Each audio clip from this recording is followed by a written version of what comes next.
把所有的监控拷贝带回专案组调查。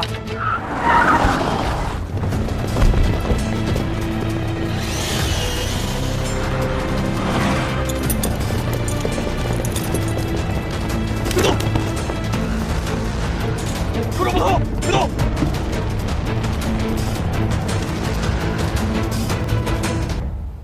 老贾，咋回事？你监控咋回事？老贾，看一眼。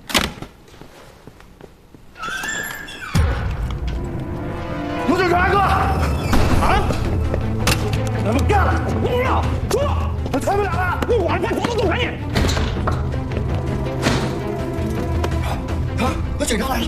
救命啊！救命！救命！警察同志，他们从这个门出来了！叫救护车，解救2名人质。发现可疑人员向垃圾回收区逃逸。收到，2组立刻支援，无人机监测回收区全部出入口，发现可疑人员立刻汇报。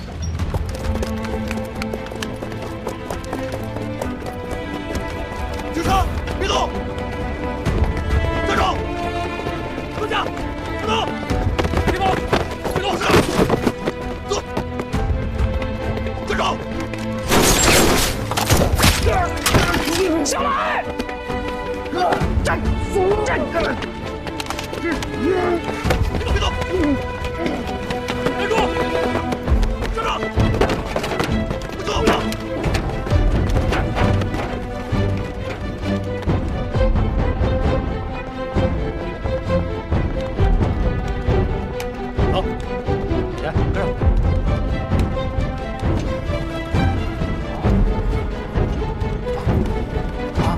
坚持一下，二厂，咱得救了，政府来救咱了。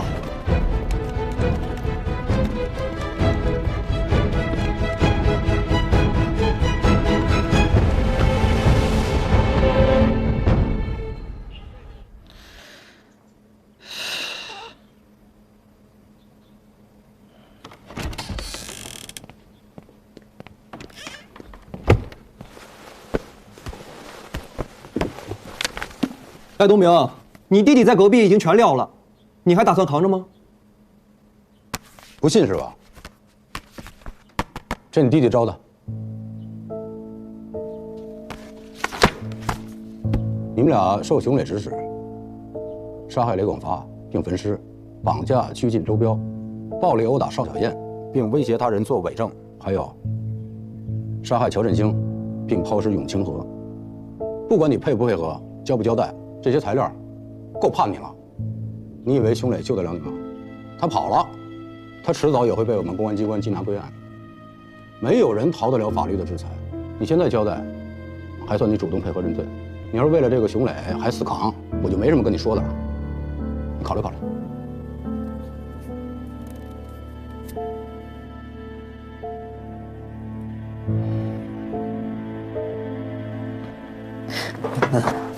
你等会儿那个，我问一下，如果我交代的话，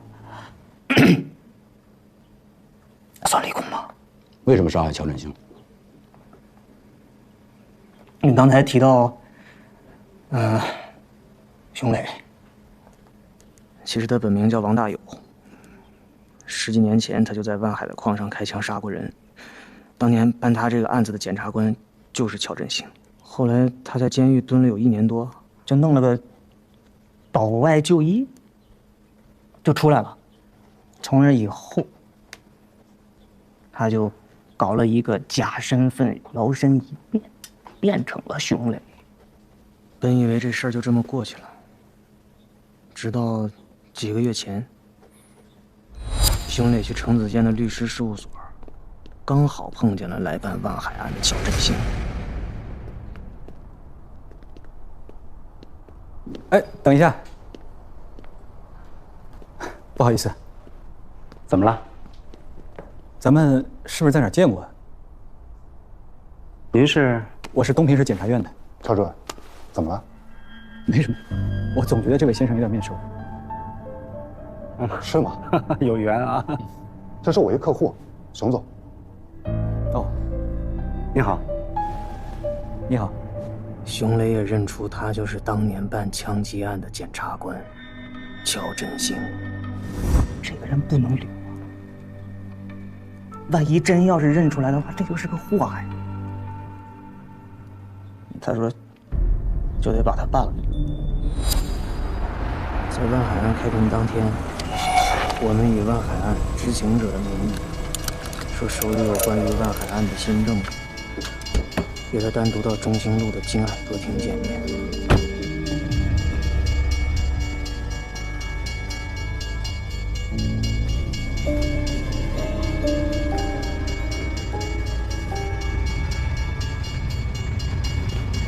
哎，老黄，你先方便吗？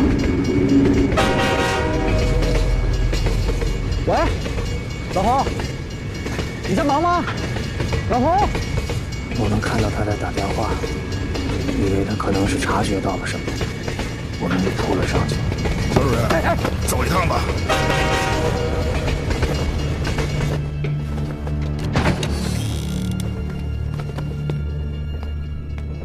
乔主任，还记得我吗？我是王大有啊。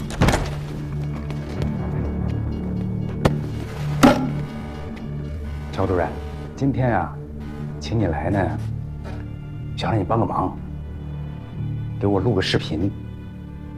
什么视频？你看一下啊。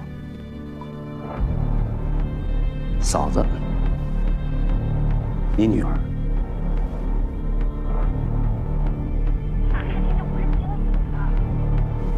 好像正在逛街啊。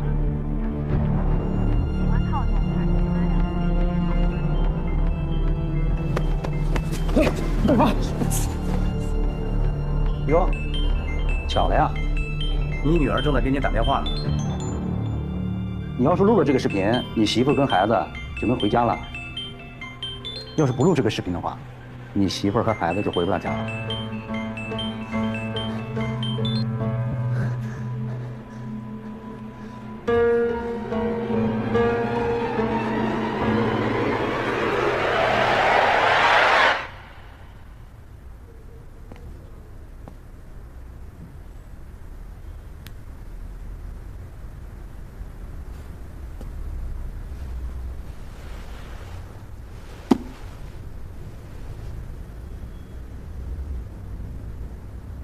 我叫乔振兴，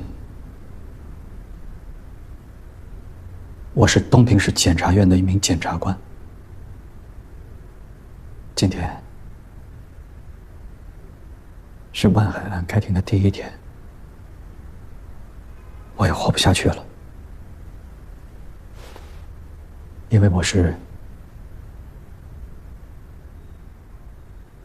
万海黑社会性质组织的保护伞。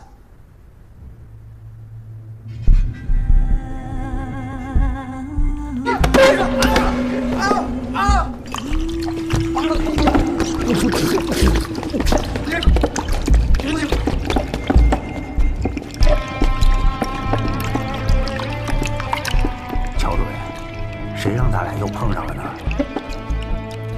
谁让你又认出我是王大勇了呢？妖怪就问你命不好。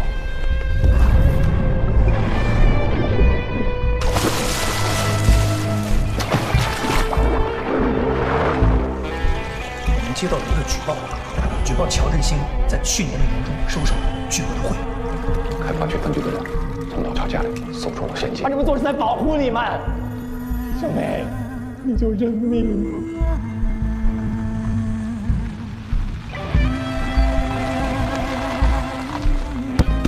乔振兴呢是一个人驾车到了林业局水库，然后喝完了这一整瓶白酒。在死者的肺泡当中检测出了高浓度的硅藻，可以推断是猝死亡。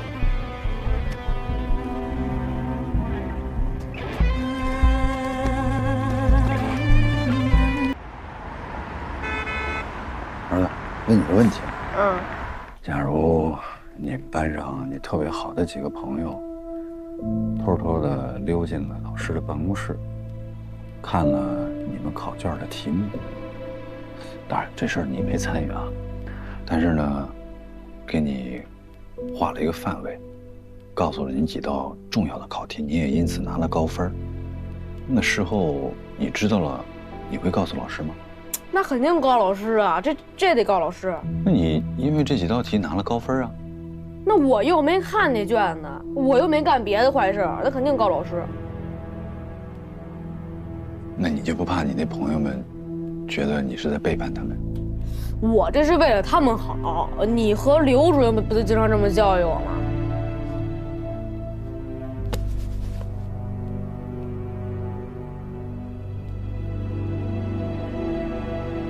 可大家都知道你们是好朋友，老师也知道。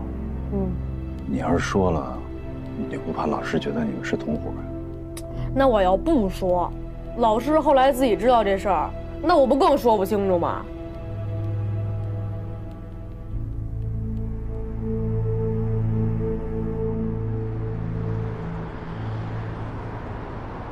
省委政法委派来的专案组，想必大家都已经知道了。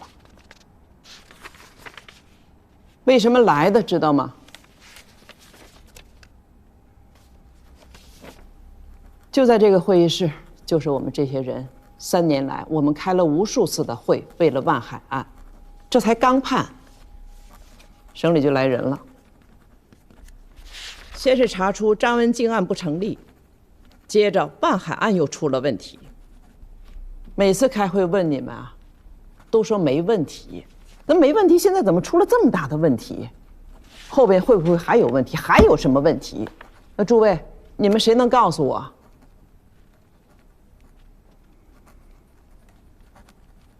接到省政法委的通知后，我已经向建宁书记做了汇报。接下来可能会有一些同志要接受专案组的调查问话。我希望我们的同志要提高站位，敞开心扉，同时安排好本单位、本系统的配合工作。孙飞和江红军被带走几天了？报告蓝书记，已经带走3天了。我们这边已经安排市局政治部主任去分局临时主持工作。3天了，那应该被砸实了。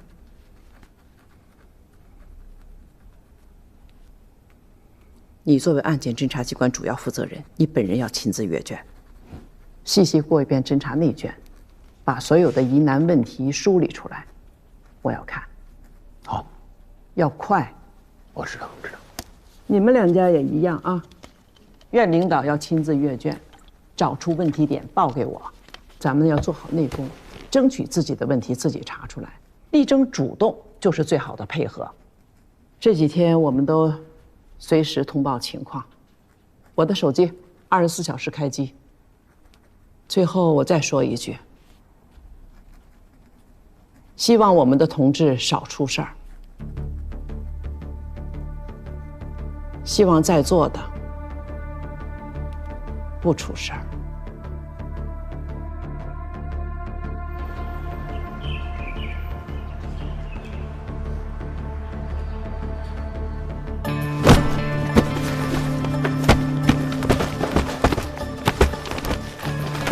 各位啊，这次宣通量比较大，咱们时间也忍不住，抓紧开始吧。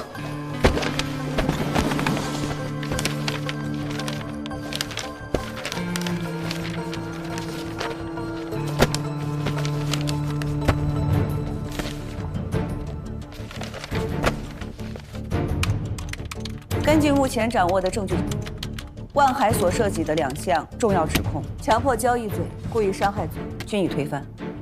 基本已经确认，万海黑社会性质组织案为错案，516矿山事故是基于此案后续的一起恶性案件，还在调查。您看，口水，口水。我们就是要约谈、问询，什么人呢？就是办理过你刚才说这个万海案所有的司法部门的相关领导。公安局许元武，法院温琴，检察院李仁俊。对于职务犯罪，我们一定彻底清查。程子健和王玉、谢鸿飞、孙飞之间有着密切的关系。他们之间的联系是从什么时候开始的？3年多以前吧。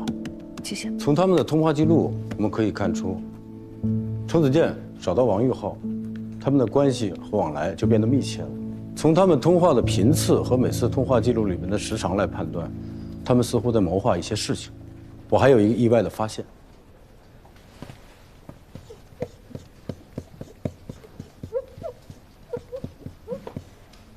温情，东平中级人民法院刑议庭庭长，万海案的主审法官。没错，除了江红军、陈有才之外，程子健和所有人都保持着紧密的关系。而陈有才和王玉之间有联系，江红军和孙飞之间有联系，关系层级出来了。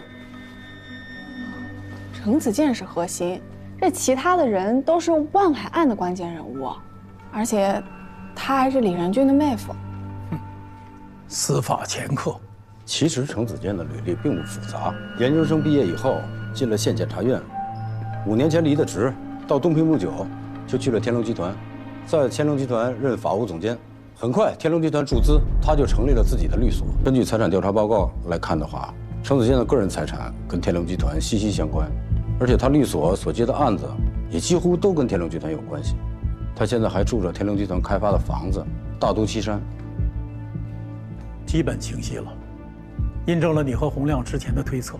王玉把这些人纠集到一起，制造了万海案，目的是要拿回物资集散中心。而东平的某些人为了博取扫黑的业绩，有意无意的成了帮凶。那矿难呢？事故是人为的，那这个人又是谁？万海案宣判结束之后，王玉他不甘心于仅仅只有这个物资集散中心，还看上了万家的矿，然后他就临时起意，趁火打劫。万海已经被王玉打趴下了，如果王玉想要得到矿山，他跟万家谈就可以了。为什么要制造一起矿难呢？还把我们引到这儿来，这不是得不偿失吗？可能是万家不同意呗。可是从犯罪成本角度来看，万家不同意就想办法搞定万家的人，总比制造一场矿难成本要低，风险也小了不少啊。宋局，您刚才说程子健和王玉之间的联系，第一个电话是程子健打给王玉的。是的。您确定不是王玉打给程子健的？确定。我们可不可以这么推测？假设把万海打成黑社会这件事情，不是王玉起的头，而是程子健起的头，又或者另有其人，一个我们从来都没有想到过的人。而且江红军和孙飞是为了这个人掩盖矿难。宋局，麻烦公安的同志继续围绕程子健查，尤其是他供职的天龙集团。好，切记不要打草惊蛇。如果我们的推测成立，那这个人太核心、太关键了，我们要放长线，钓大鱼。好。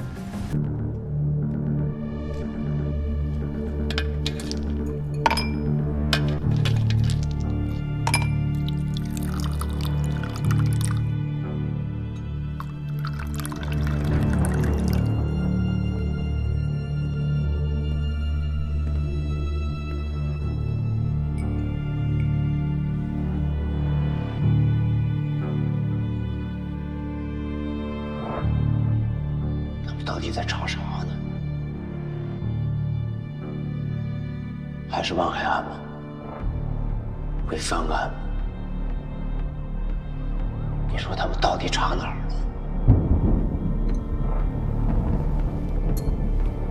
能查到我吗？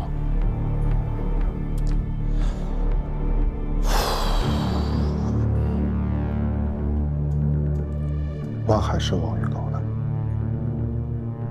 跟你有啥关系啊？你想想，你给过王玉1分钱吗？没有吧？所以你放心，查不到你的。查不到我，查得到你吗？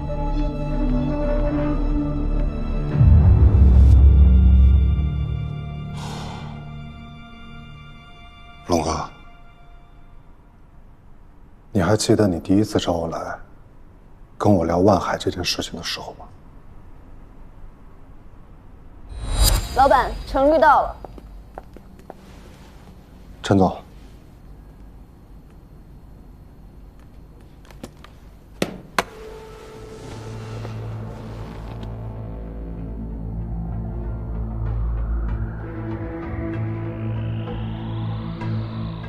我能信任你吗？陈总如果不信任我，就不会这么问。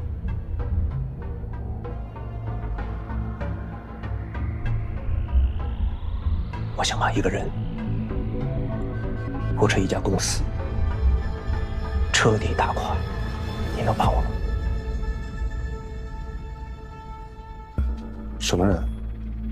什么公司？不可以有任何隐瞒。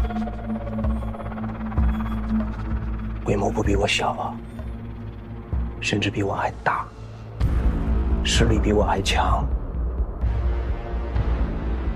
但我一定要把它办到了。如果我没记错的话，应该是1周。我用了不到1周的时间，我就把万海的体系都查清了，并且还查到了你不愿意告诉我的，你跟万海之间的过节。王玉，原物资集散中心的老板，我可以将他做成是在被万海的威逼利诱之下被迫出售集散中心。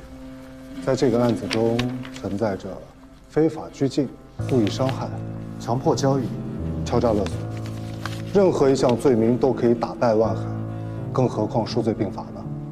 人证我也物色好了，再下一页。陈有才，这几年他的公司年年亏损，经济十分紧张，拿下他很容易。陈总，这就是我的方案，按我说的做就行。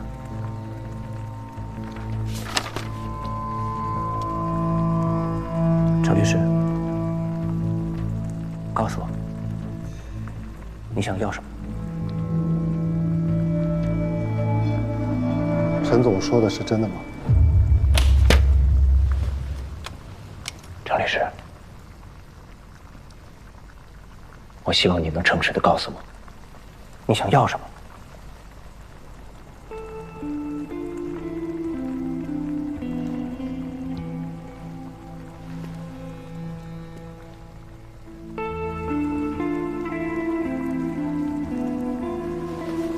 陈总，你的故事我听过很多遍，我的故事，你想听听吗？我呀，就是个农村的孩子，从小我就知道读书是我唯一的出路，所以我就一直发愤图强，刻苦学习，考上了大学，进了检察院，当了一名检察官。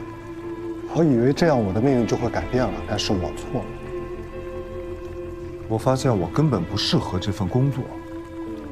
我不想要一份一眼就看到头的工作，然后平淡的过完一生。忽然有一天，我明白了自己想要什么。我想要出人头地，想要荣华富贵，想要改变命运。所以我辞掉工作，来到了东平。我遇到了你，龙哥。你是我的伯乐，是我的贵人。跟你这段时间，我无比的相信我跟对人了。我今天把话撂这，他们查不到你的，但他们很有可能会查到我。即便他们查到了我也会尽全力保障你的安全。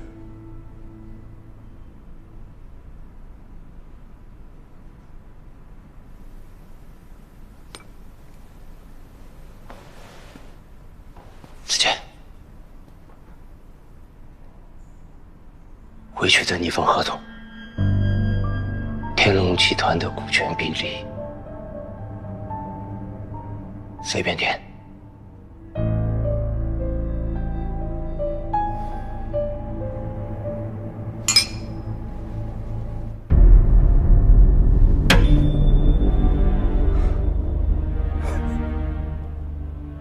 都说世间万物都有自己的规律，但我偏偏不是一个喜欢循规蹈矩的人。我觉得只有打破规律，活得才有意义。所以，龙哥，咱们必须把这个命掌握在自己的手里。说白了嘛，饿死胆小的，撑死胆大的。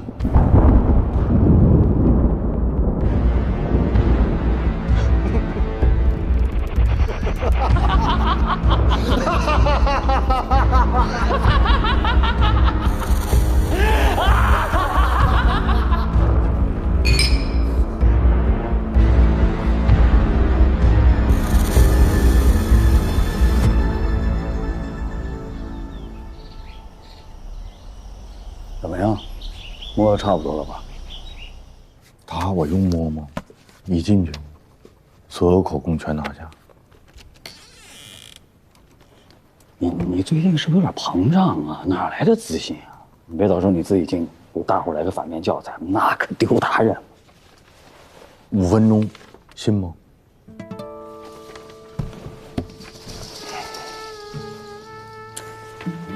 ？5分钟是吧？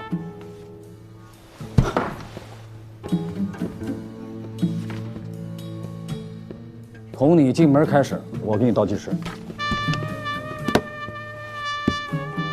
我饶你1分钟。你可快去吧。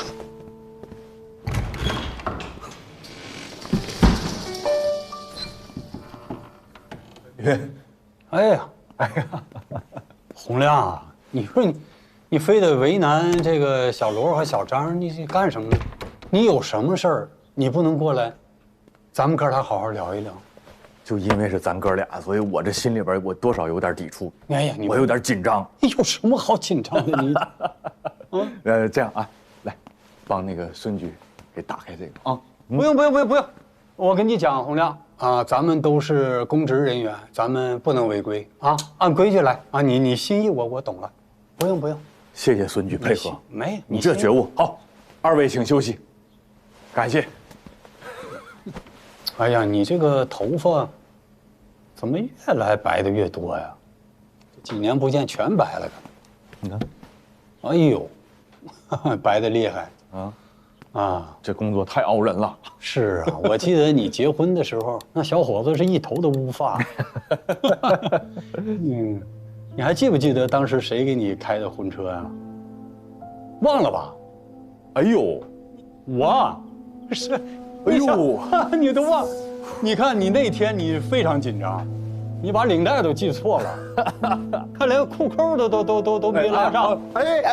最后还是剪了一个别针给别上，好留点面子。哎呀，什么？咱说点正事啊。好，说正事儿。洪亮，有一件事啊，藏在我心里呢。有10多年了，我想把这个秘密告诉你。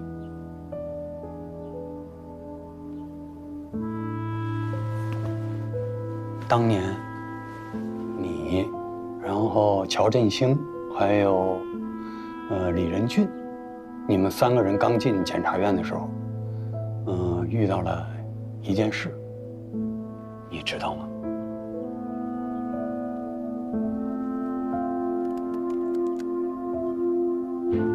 对不起，当年的案子办错了。孙一虎可能不是主犯。判处孙一虎死刑，剥夺政治权利终身。枪杀人的肯定是王大勇，你爸怎么可能？我自己本来也想继续查下去的，可是他们把我调到了襄阳。我怎么查呀？是案子吗？什么案子？人生档案。你记不记得当年小敏刚大学毕业吧？那时候想找男朋友，老领导啊，哎呀，就看好了新来检察院的你们3个人。他知道我这个人看人准，他就问我，他说你觉得谁合适？我当时我就藏了个心眼儿，因为我就感觉你和小敏之前你们俩就有那个意思，我看出来了，还能逃过我的眼睛。然后我就跟老领导说，我说，你看任俊，小官迷，你看今天让我说准了吧？我说振兴这个孩子呢，柔啊，我说洪亮这个小伙子不错，做事情周全，敢于担当，正直善良。你看，今天你看你跟小敏过得多幸福。听明白了，哥啊，就是我现在的幸福人生全有赖哥当年的提点。那这个我不敢当，真谈不上，这谈不上。那真的是咱俩这关系可真是不一般。那一定的，那不一般的关系，你给我讲讲，说你揣着3本护照还都是假的，你这要去哪儿啊？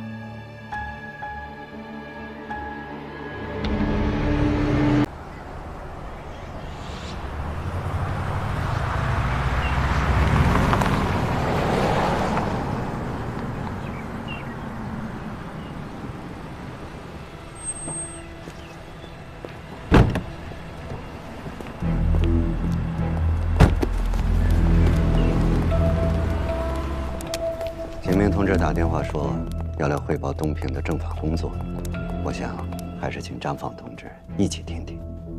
那2位领导我就直说了，东平接连出问题，给组织添麻烦了。前几天我也是一时心急，就给张检和书记打了电话，一是想了解情况，再就是想更好的配合工作。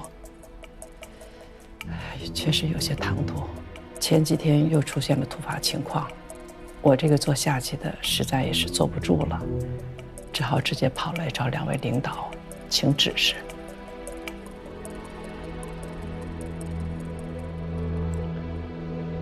景明同志，你的心情我非常理解。现在是雷声震天，你如果还在睡大觉，你不找我，我都要去找你。根据现在东平的情况，省政法委已经组织了专案组，前几天专案组已经进驻工作，这个你已经知道了。所以，希望你们提高政治站位，放下谈谈管管，严守办案纪律，密切配合好专案工作。蓝书记，前期的工作没有告诉你，是出于组织的决定，还有办案的需要。专案组已经对公安系统的2位干部采取了强制措施，案件还在进一步的审核登录。这个我已经清楚了。虽然我们按照中央、省委的要求，高度重视干部队伍建设，18大以来，更是从严管理、从重处分、高标准要求。可还是出现了这么多问题，这是我这个政法委书记的失职。回去我会向市委汇报检讨，接下来一定配合专案查办工作。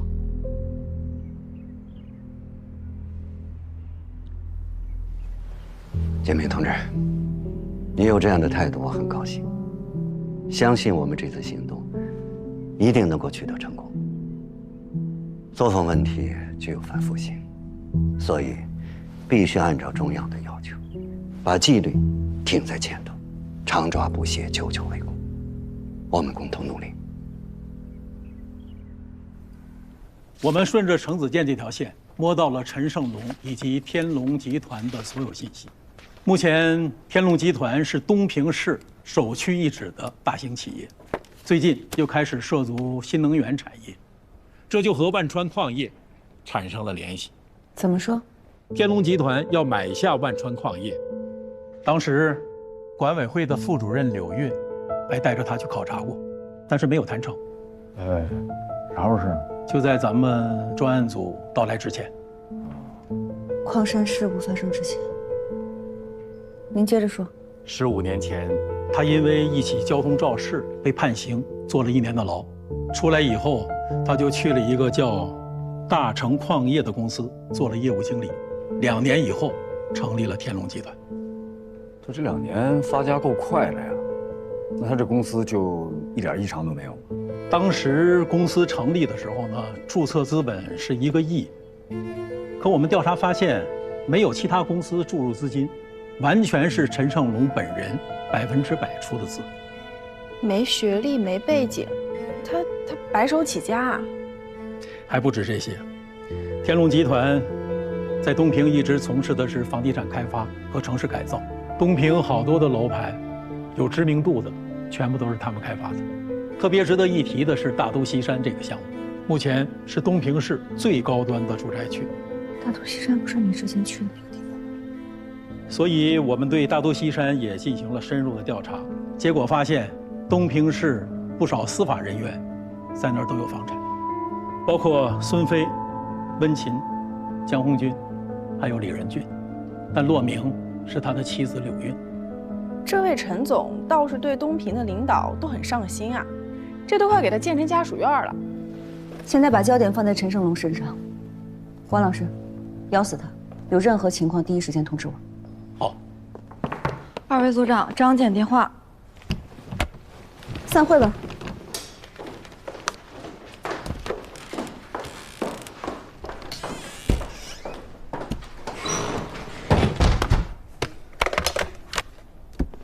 张检，我是郑亚萍。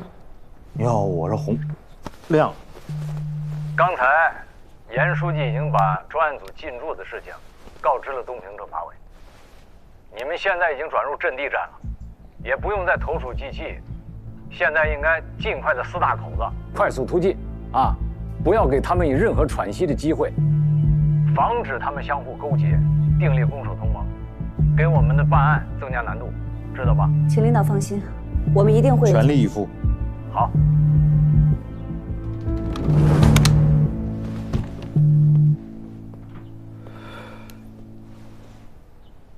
领导，我今天回来了，你晚上回来一趟。我就在家2天，你看着办。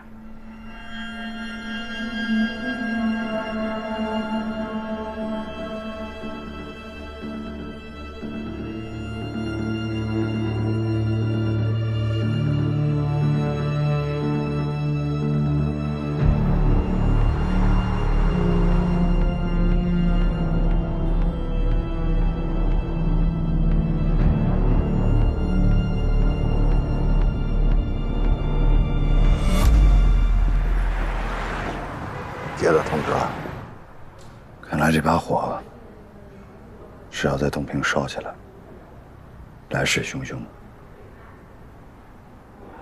那你打算怎么办？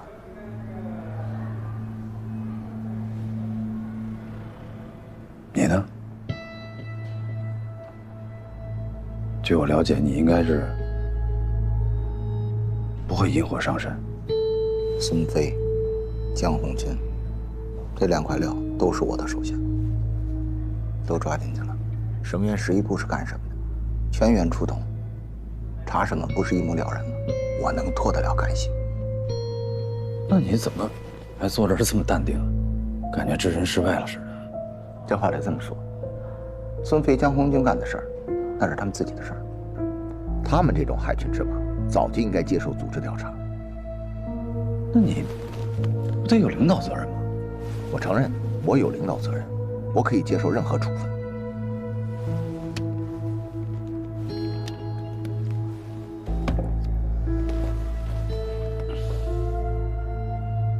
老徐，咱们办过那么多案子，拔出萝卜带出泥，见的还少吗？你这话没错，可是我跟你说啊，就这俩孙子，我早就看他们不是好东西。专案组来了，我绝不能躲。我要是想躲，我一早就躲得远远的了。你能躲，我就没这觉悟。就这门外边这些人，有多少人，都是谁在往里头，我都不知道。我躲不了啊。那你打算怎么办？主动找专案组说明情况，还是坚决揭发？这不就是拿不定主意才来找你聊聊吗？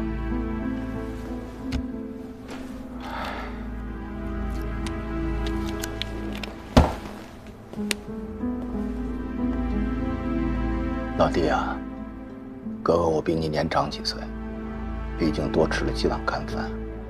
这次专案组来势汹汹，不像是只走个过场，敷衍了事。越是到这个时候，你可越要想清楚。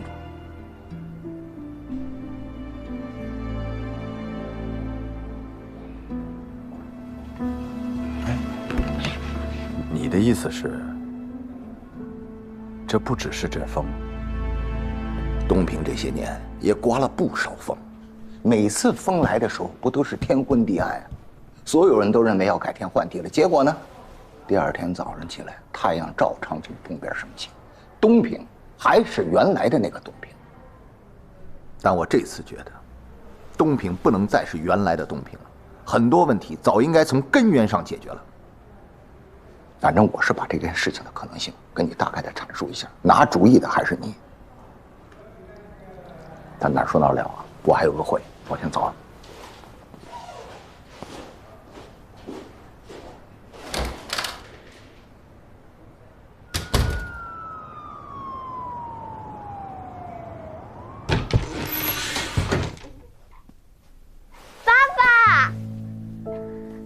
哎呦，爸爸！哎呦，好久不见，爸爸，洪亮你怎么这么长时间没回来呀？蓝书记，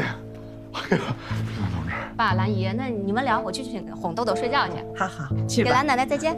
哎呦呦呦呦，要来了！哎呦，奶奶晚安。哎呀，晚安晚安，宝贝儿，走。嗯，你们聊啊。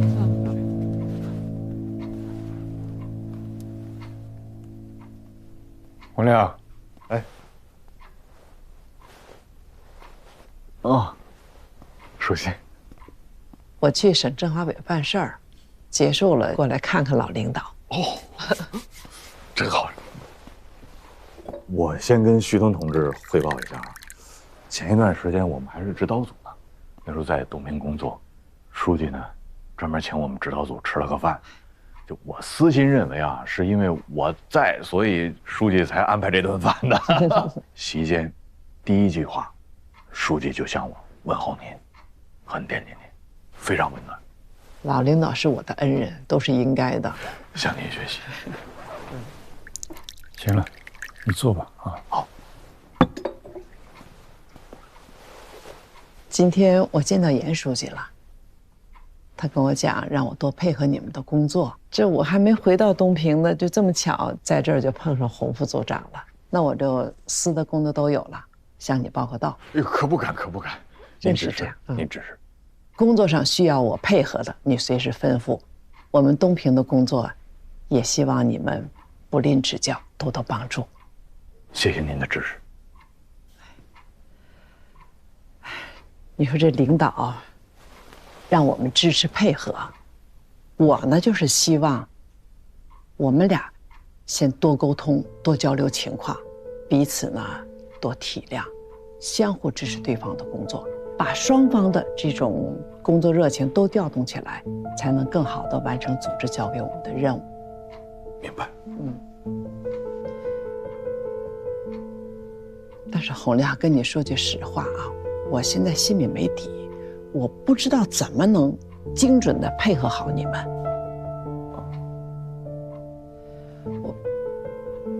老书记，你就说这万海案啊，首先我不知道我们错在哪儿了，事故的处理呢是不是也有问题，包括孙飞的情况都不太清楚。你觉得哥是这种人吗？老领导把我一路提拔到今天的这个位置，多不容易。别人不知道我的为人，你还不知道吗？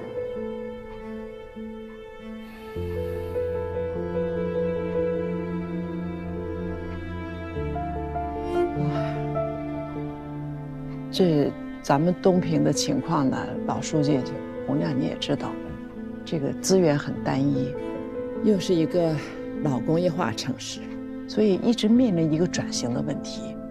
可以说咱们都几乎就是没有希望，但是这同念，它给咱们带来了转机。下个月，王书记准备召开新能源的招商引资大会。好事。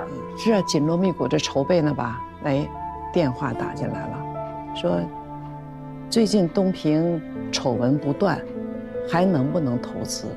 你说这，现在领导就特别着急，让我尽快给一个说法。我这急得没办法，只能来找老书记求助了。老宇，这次专案组闹得挺大的，整个东平风声鹤唳的。我觉得吧，我们得想想退了，现在把他们送出去，要真查出什么好歹来，他们也已经出去了。啥意思？有人背锅，那这些人就真的回不来了。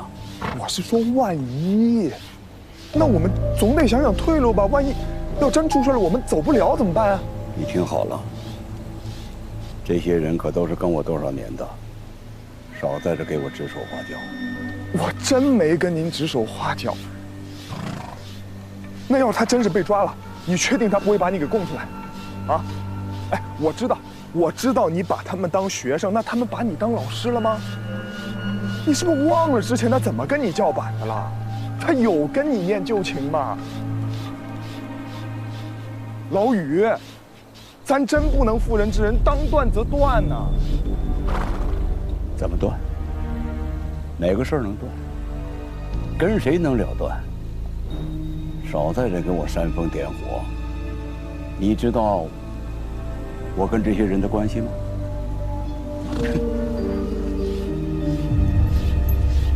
儿子，问你个问题。假如你班上你特别好的几个朋友，偷偷的溜进了老师的办公室，看了你们考卷的题目。当然，这事儿你没参与啊，但是呢，给你画了一个范围，告诉了你几道重要的考题，你也因此拿了高分。那事后你知道了，你会告诉老师吗？那肯定告老师啊，这得告老师。那你因为这几道题拿了高分啊？那我又没看那卷子，我又没干别的坏事，那肯定告老师。那你就不怕你那朋友们觉得你是在背叛他们？我这是为了他们好，你和刘主任不就经常这么教育我吗？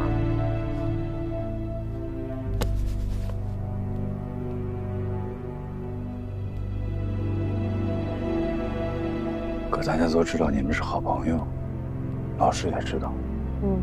你要是说了，你就不怕老师觉得你们是同伙？那我要不说，老师后来自己知道这事儿，那我不更说不清楚吗？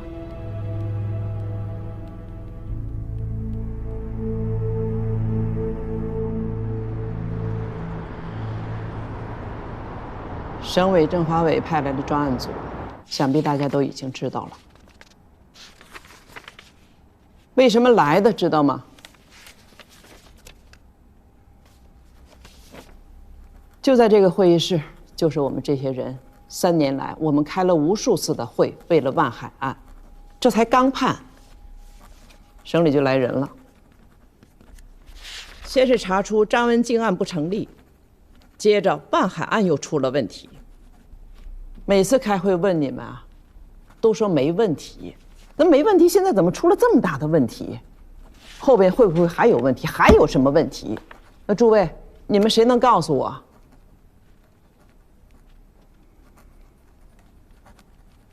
接到省政法委的通知后，我已经向建宁书记做了汇报。接下来可能会有一些同志要接受专案组的调查问话。我希望我们的同志要提高站位，敞开心扉，同时安排好本单位、本系统的配合工作。孙飞和江红军被带走几天了？报告蓝书记，已经带走3天了。我们这边已经安排市局政治部主任去分局临时主持工作。3天了，那应该被砸实了。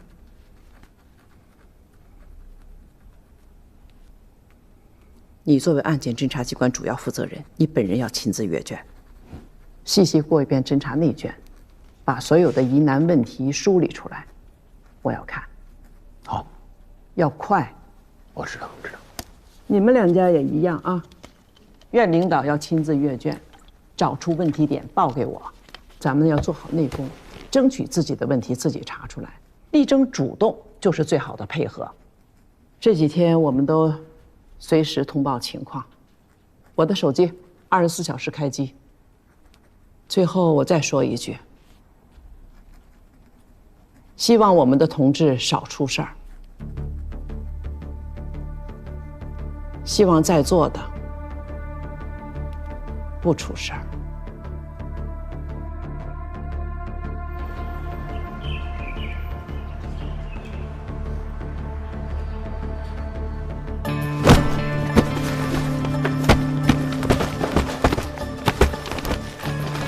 各位，这次宣通量比较大，咱们时间也忍不住，抓紧开始吧。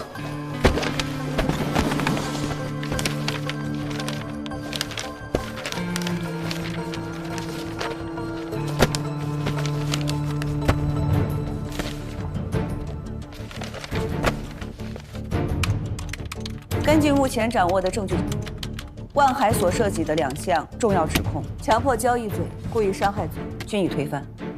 基本已经确认，万海黑社会性质组织案为错案，516矿山事故是基于此案后续的一起恶性案件，还在调查。您看，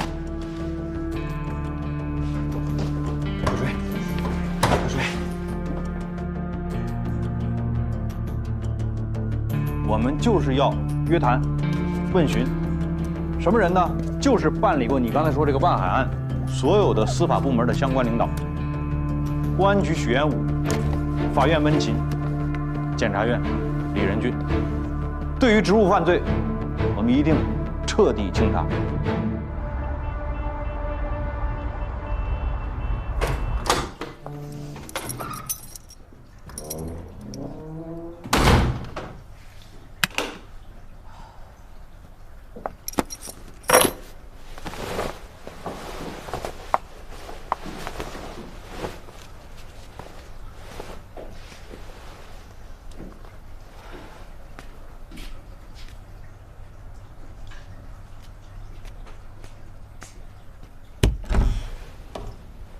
怎么还不睡啊？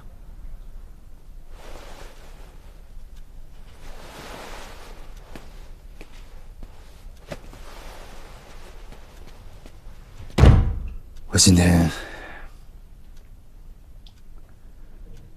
接到了专案组的通知，明天要去接受约谈。专案组519专案组，省扫黑办、督办。省检察院指挥协调，省高级人民法院、省公安厅配合。他们找你干什么呀？要谈万海案、矿难事故。乔振兴的死，要谈东平的黑社会到底是谁，保护伞又是谁？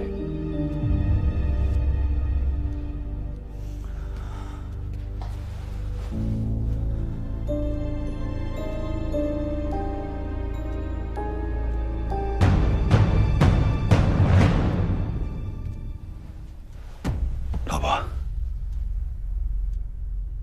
你能不能告诉我，你跟程世萌、天龙集团，你们最近都是正常的业务往来吗？洪家村地块的土地征用权，我们已经申请提交了。因为之后我们是想在那儿修建一个电池厂的，所以我只要洪家村，合作我不干，要么就全卖。我只有全盘收购，我才能全情投入啊！大东西山的房子，我凭什么就搬家卖给你？几百万的房子，怎么就全在你名下了？这下对啊！我告诉你，根本不可能！万家的矿。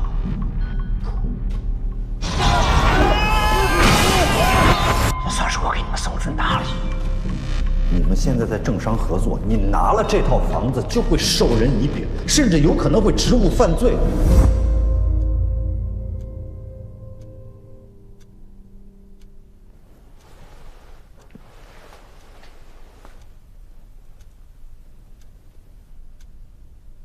我再问你一遍，你们都是正常的业务往来吗？矿难是他做的，事实上我已经成为他的保护伞了。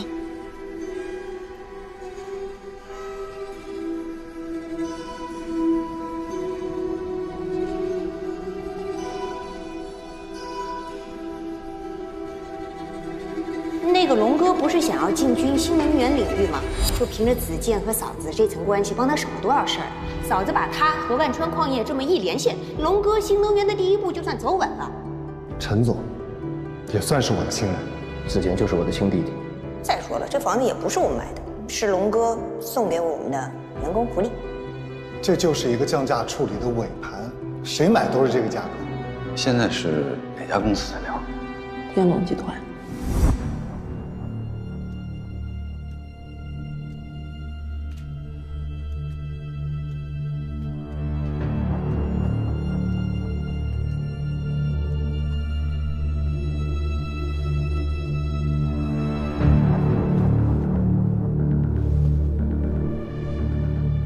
你跟天龙集团的人有来往吗？天龙集团有啊，那不法务总监程子健吗？那不是你妹夫吗？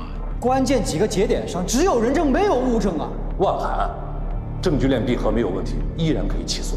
我去税务查天龙集团资料的时候，听说乔主任也去查。我会反映你随意撤换检察官，我还会告你渎职。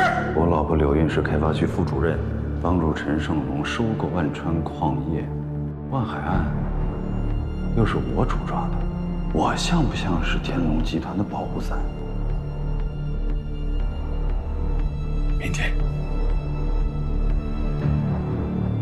明天你跟我一块儿去。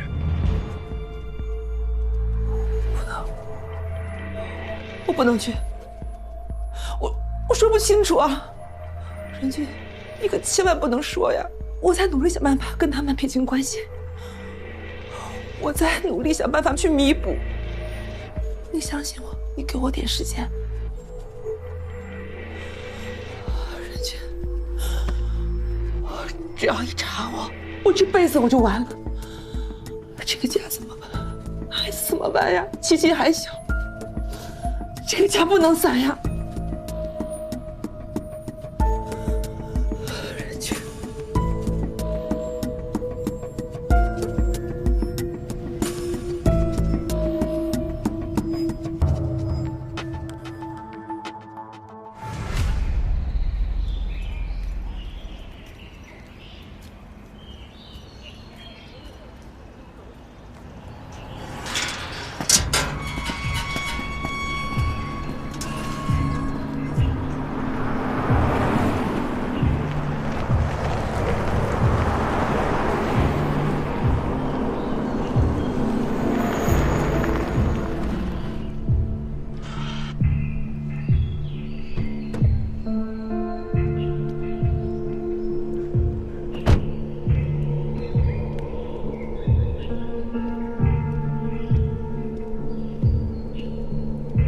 李姐，好久不见。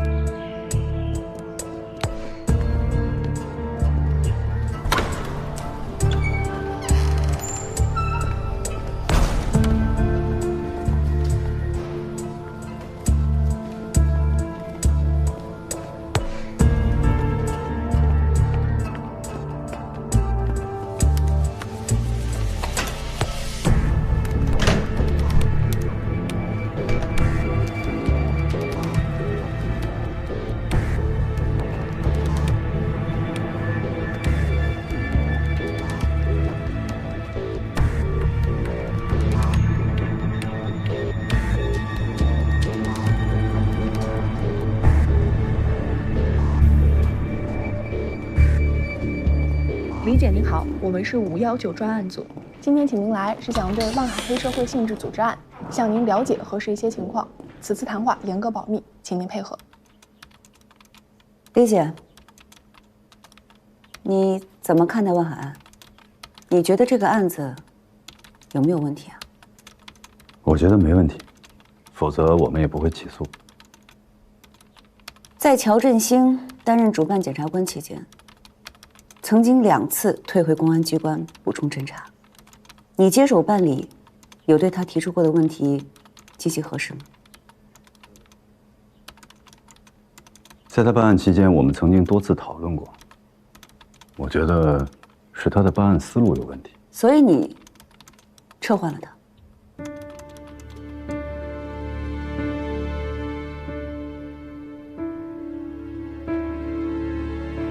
万海案有2年了哈，你要不要休息一下？为什么把我撤了？我是工作失误还是滥用职权了？是院党组开会决定。党组会是谁主持的？当时是我代理主持。你主持院党组会，做出撤换具体案件主办检察官的决定。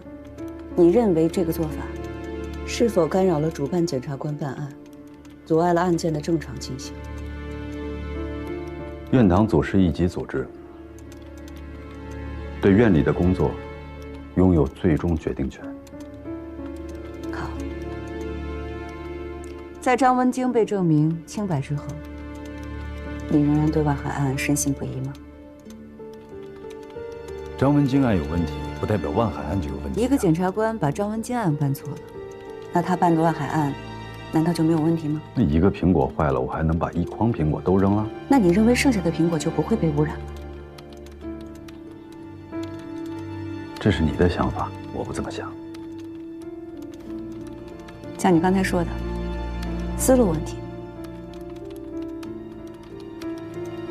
在邵小燕推翻证词、张文京案撤诉之后，万家灯火伤害案就成立了。你为什么不跟进调查，去核实吴小天的口供，反而还按原来的思路推进案子？办案机关送过来的材料事实清楚，证据链完整，我相信他们的意见。再加上时间确实很紧迫。如果有人承认诬陷了万海呢？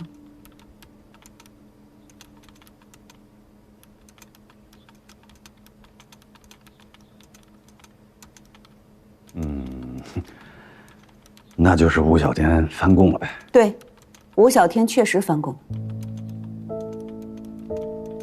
你还觉得万海案是个铁案吗？